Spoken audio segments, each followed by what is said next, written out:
Հայաստանը այժմ ամեն ջանք գործադրում է Թուրքիայի հետ հարաբերությունները կարգավորելու համար, երրորդ երկրների քաղաքացիների համար անարգել անցումը ապահովելու, անի կամուրջը անվերջ քննարկում է, որ պետք է վերակառուցվի եւ այլն, եւ երեք մենք լսում ենք, որ իշխանական պատգամավորները ընդդիմադիրներին վիրավորելու համար հիշեցնում են, որ նրանց ազգականները թուրք են կամ հայտարարում են, որ ով որ մեզ ասի թուրք, մենք հայոյում են եւ այլն։ Սա դուք ընդհանրապես ճիշտ համարում եք, ինչպես եք գնահատում։ Պարոն Աշակյանը երբ որ խոսում էր, դա պարոն Աշակյանը պնդում չէր անում, եւ թե չէր անում վիրավորական կոնտեքստում։ Հասկանալի էր, չէ՞, ինչի համար։ Բայց մեզ համար որևէ տեսակի խտրականություն, որևէ հիմքով, սեռի, տարիքի,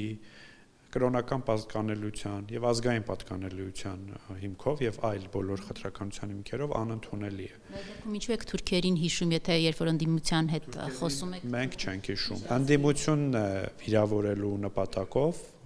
հա, երեկվա միջադեպը դրա մասին էր։ Մեզ տարբեր կերպ կոչում եւ մեր արձագանքն էր դրան։ Մենք որևէ մեկին թուրք չենք ասել եւ այդպիսով չենք փորձել վիրավորել որևէ մեկին։ Չասած Աշակյանը ամբիոնից, որ ասում են, որ ձեր պապը թուրք է, որից էլ որ վիրավորվեց Լևոն Քոչարյանը։ Բայց սա մենք չենք բարձրաձայնում եւ շարունակություն։ Բայց ի վերջո բարձրաձայնում եք խաղում։ Ով չենք փորձում ձեզ վիրավորել։ Պարոն Աշակյանի ամբողջն ասածն այդ էր, որ դուք երբ որ գալիս եք մեզ թուրք ասելով փորձում եք մեզ վիրավորել, մենք էլ կարող ենք ինչ-որ շատ բաներ ասել, բայց դա մեր արժե համակարգից դուրս է եւ մենք դա չենք անում։ Ենթատեքստը թուրքով վիրավորել։ Տեքստը ճիշտ հակառակն էր, որ թուրքով վիրավորել չի կարելի եւ պետք չէ։ Արսեն Թորոսյանն էլ ասում է, ով որ ասի մեզ թուրք, մենք Արսեն Թորոսյանն ասում է, եթե ձեզ համար թուրք բառը վիրավորական է, ապա եւ այլն։ Եթե թուրք բառը ձեզ համար վիրավորական է, եթե ինձ եք հարցնում, ինձ համար թուրք բառը վիրավորական չէ։ Փաշինյանն է ավելի վաղ ասել, որ թուրք բառը իր համար վիրավորական չէ, երբ որ իրեն ասում են թուրք, ինքը դրանից չի վիրավորվում, թե իր համար դա վիրավորական չէ, այսինքն դա բավարար չէր, որպեսզի գոնե իշխանությունը ազգայնական այս հողի վրա այսպիսի բանավեճ չծավալեր խորհրդանի ամբիոն։ Բանավեճ, մենք չենք ծավալում այդ բանավեճը։ Մեզ փորձում են վիրավորել մեզ թուրք ասելով։ Մենք կարող եք ասել թուրք ասելով, բայց չեք կարող վիրավորել։ Այդպես կարող եք ասել, ոչ թե ասեք, որ ձեր պապը թուրք է ասում է։ Քաղաքագործիչ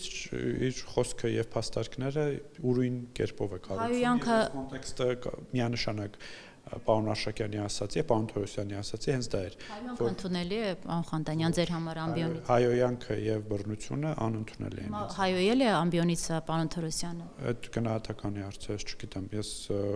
Ես լսել եմ ինչպես է հայոյել Հայաստան խմբակցության առաջնորդի փոքրիկ զավակը։ Բայց երբ որ Թորոսյանը երբ որ ամբիոնից ասում է ով որ մեզ ասի թուրք, մենք սրա սա, նա, դա չէ՞։ Ես կարծում եմ, որ մեր քաղաքական խոսքում մենք պետք է ձեռնպահ լինենք բառերից եւ արտահայտություններից, որոնք կարող են տարբեր կերպ գնալ։ Հայոյանք է Արսեն Թորոսյանի այդ արտահայտությունը։ Ես ճիշտ ասած բան չեմ, լեզվաբան մասնագետներ ունեմ, կարող եմ ձեզ ուղղորդել նրանց եւ նրանք։ Ինչու եք այդ դեպքում լեզվաբան չլինելով Լևոն Քոչարյանին է համարում հայոյան։ Բառ է օգտագործել փողոցային, որը հայոյանք է։ Արսեն Թորոսյանինը Արսեն Թորոսյանը կոնկրետ բայով չի շարունակել իր խոսքը։ Դա է միակ տարբերությունը։ Իհարկե, դետալները, մանրուքները դետալների, սատանան մանրուքների